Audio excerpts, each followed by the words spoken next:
Thank you so much. Very sorry we are a bit over time, and I'll try to wrap it up as early as possible so that you guys don't also have to stay too long here. But yeah, thank you so much everyone for being this long. It's been quite a long day, and then last panel discussion, and after that we have one more keynote, and then we wrap it up. Bato Summit 2026. So thanks so much for the response so far. But yeah, let's start with the session today. We have amazing speakers on the stage.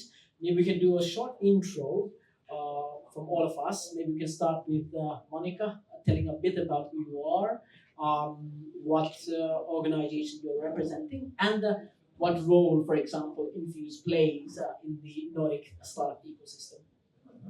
Yeah, hi, Monika Liikamaa, born in Sweden to Finnish parents, so migrated here in '96. I'm a builder, and I identify as fucking awesome. And I've been building the company Enfuce now for 10 years, and we are on a good growth trajectory. And I'm very passionate about making sure that women have the courage to build companies, because by only diversity we can get good companies and the world can become a better place. And I'm also fighting a lot this narrative around I can't do it and that the world is a shitty place, because it is much better than it was 20 years ago, but it's still a lot of problems that needs to be fixed.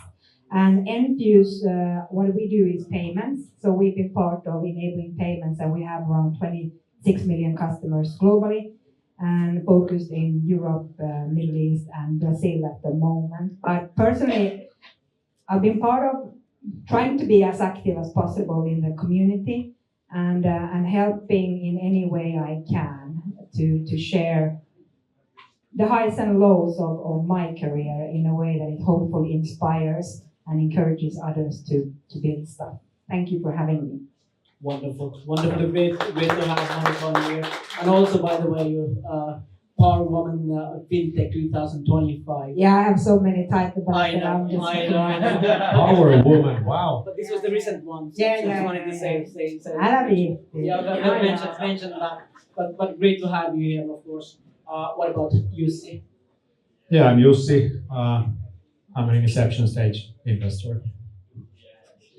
Could you tell a bit more about Antler? Antler is an inception stage investment fund. Jussi has the money, so go after him. Good, great to have you, Jussi, in the panel. What about Sarita? Yeah, hi everyone. My name is Sarita Runeberg, so I'm the CEO here at Maria01. Who here is at Maria for the first time today? Wow, so many. Amazing. So welcome to our campus then. Really lovely to see you here. I've been leading Maria01 for the past 2.5 years. So this whole operation, all these 6 buildings are part of our campus. I have been working in the startup ecosystem in Finland for close to 15 years already. Have seen a high growth as well. I'm a former Smartly. But I've got a bit of a different background in the sense that I'm actually a political scientist and was supposed to become a diplomat. But luckily kind of pivoted into this career in the world of startups. And I have been talking a lot about kind of this women's matters as well in this field. During my career, I've been the first woman in so many different things as well, and I'm sure that many can recognize that aspect.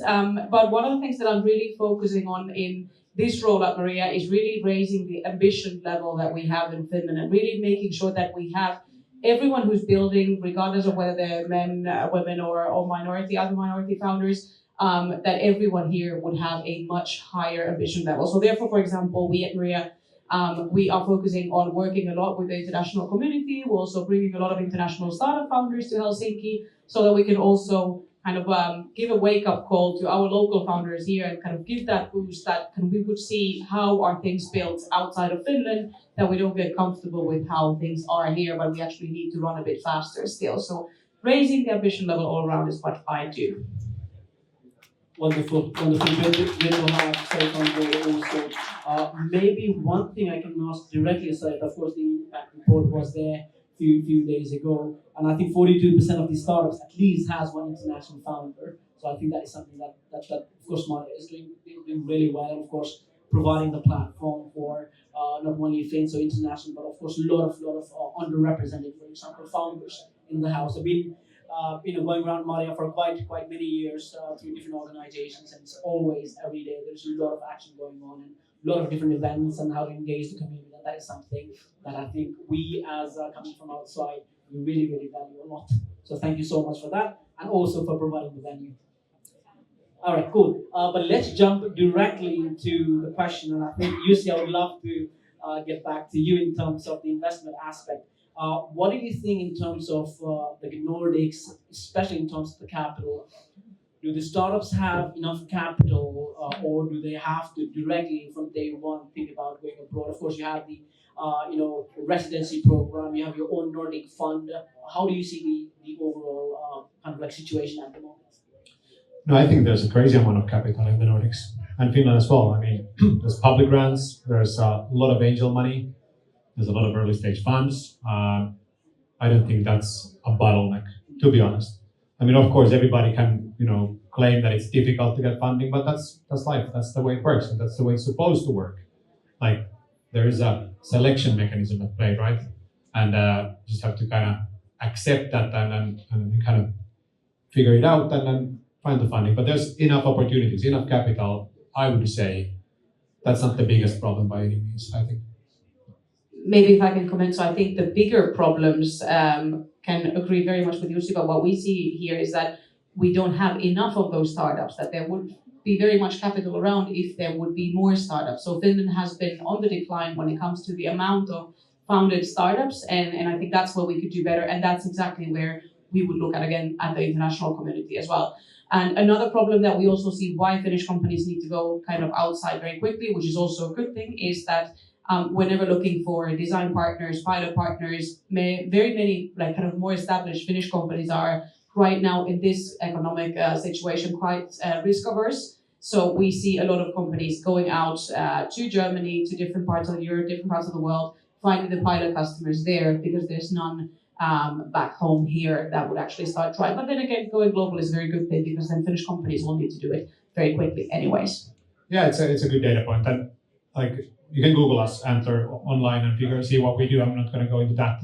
But we work with a lot of early stage founders, and more than half have been non-native Finns up until now.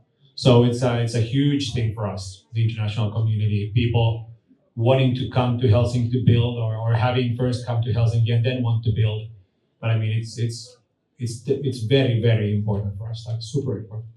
Wonderful. I'd love to take the question to Monika. Over the years, you've raised about almost 670 million, right? 73 and a half. 73 and a half, to be exact. All right. How has the process been? Was the Series C 2021? Yes. Yeah. How has the process been till that time, and how do you see the landscape, especially in terms of the fintech changing over the years? Well, as said, there's shitloads of money out there. You just have to not suck at what you do and be very clear in telling why you should get that money. So when you pitch, you need to be specific and clear in why would anyone give you the money, because they are not your mother and they don't give a shit.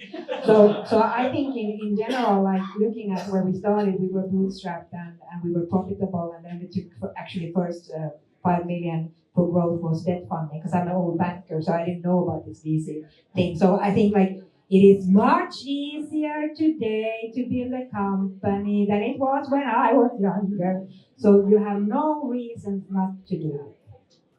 Exactly. So really hope that we have here today about almost 50 startup at the event. So hopefully that of course we have the pitching sessions and everything, and then of course through the feedback and insights from the judges and of course the guest panelists. I hope that you start looking into raising funds if you have to.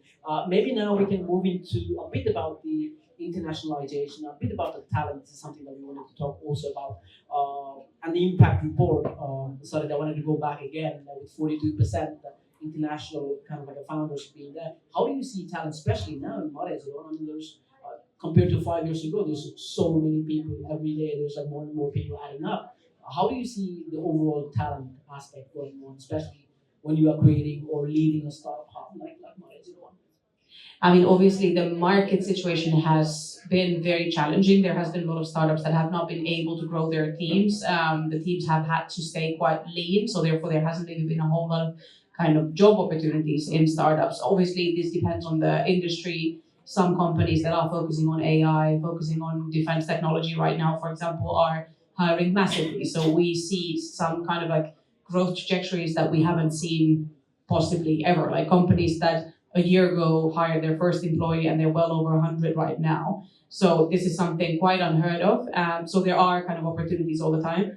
But when it comes to international talent, I would really want to see kind of the number that we had 42%, it was 36% the like year ago, but I would like to see that growing still quite a lot as well, because I think kind of what is really the key to understand, which we're trying to raise in the kind of the public discussion as well, that when Finland, for example, talks about immigration, is that immigrants by default are risk takers. If you move to a new country, you already have that kind of a mentality that you are able to take risks, and people come from very different backgrounds. Diverse teams are based on statistics as well. Diverse teams produce better solutions. So, like Jussi was saying as well, that if we want to build like these really robust companies, we need different kinds of people to build them, and that's why we should have more international people here at Maria still as well. Wonderful. Maybe I will direct the question to Jussi also in terms of talent. Of course, you have your own residency program, and you have quite many different countries. How do you make sure that the kind of talent acquisition part, overall talent management part happening in the Nordics happens in the other countries also? How do you make sure that happens? Yeah, well, that's pretty much in the core of what we do. How do we find great people? And there's like a multitude of answers. There's no single one thing.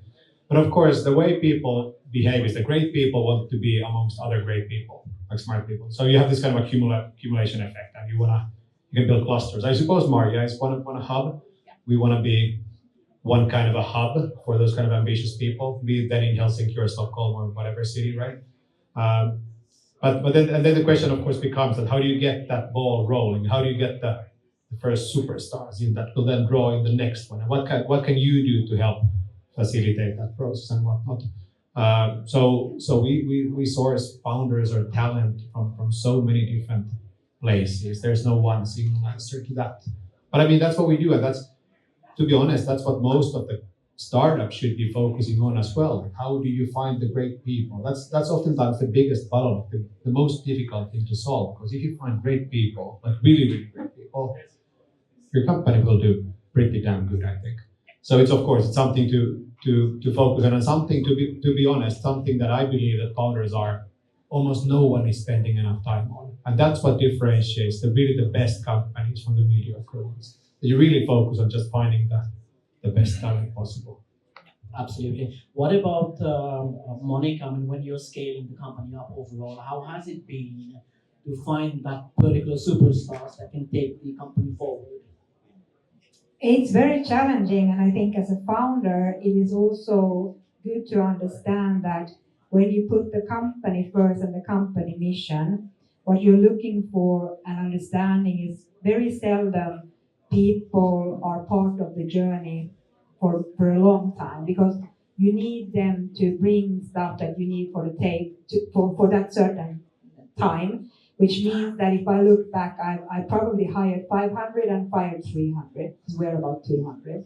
So, and I think it's not about that the people are bad or stupid, it's just that they don't give the company what it needs to succeed. And I think one of the big challenges we have in Finland from a cultural perspective with us Finn is this shame culture. And I think that we need to be working together more, and it should be a good thing to have X, in your LinkedIn, I've been X this and X that. And I think that's one of the things. So for a founder, it is okay, and you should realize that you need the best talent for that certain point in time. And it doesn't mean that those people will be with you the whole journey. And that's okay. Because the fun fact is that we're such a communist country here that if you get fired, nothing bad will happen to you anyway. So again, back to found a company. Finland is the best country in the world to do that. and go communism. No, go capitalism, but we are a communist country. Agree, of course. All right, with that, we've got one last question, and I think this is something that I would want to start with, Sarita, especially in terms of are we collaborating with, of course, you've been very active, going to different events, going to different platforms, and talking a lot about collaboration overall in the Nordics. How do you see the situation, and what should we do next to make it much more stronger? You mean in the Nordics or collaborate where? Yeah. I've actually, not many people know that, but I've worked with the Nordic collaboration for a long time because I used to work at the Nordic Council as well on the political side. So I'm quite familiar with that scene, and I don't think we do that enough in the Nordic countries right now.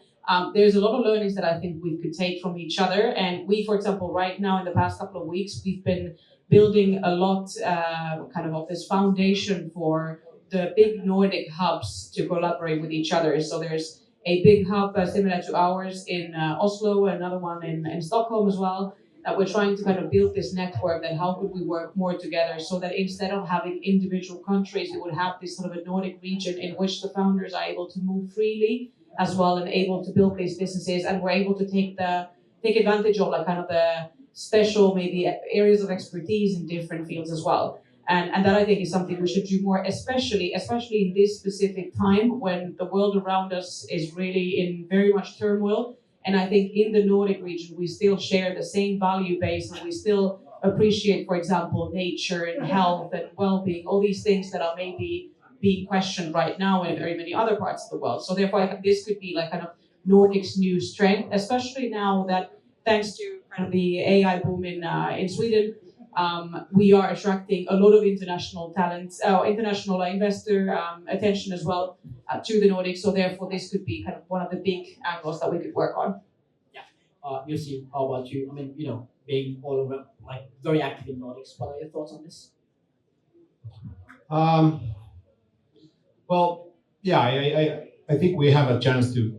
I mean, we're great already, I think, but we have, of course, a chance to be still a lot better in attracting talent and attracting capital and attracting everything. Well, it starts from really this whole thing not being a communism. I mean, by the way, if somebody quotes me on LinkedIn saying that, I will sue. Just so you know.